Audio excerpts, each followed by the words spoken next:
In New York City, in the 20th century, tens of thousands of women and transmasculine people were incarcerated at the so-called House of D, a brutal women's prison that opened in Greenwich Village in 1932.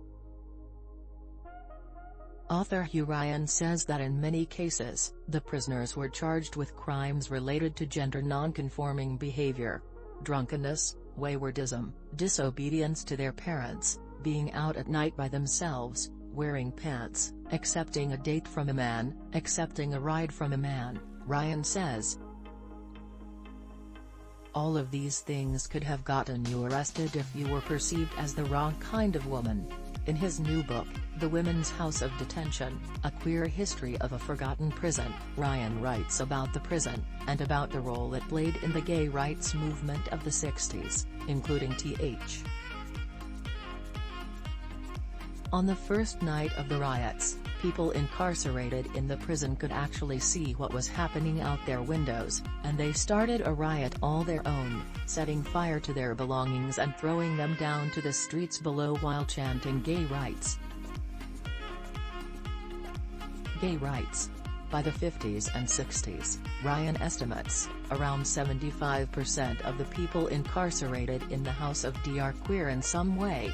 In the 1960s, the prison began marking gay prisoners with a D for degenerate, and placing them into solitary confinement because they were considered a danger to OT. Upon her release, Dworkin, who was white and middle class, spoke out about the violent and dehumanizing pelvic exam she endured upon her intake. Suddenly, Ryan says, the conditions at the prison became a flashpoint for city and state government, and the House of D was eventually shut down in 1972.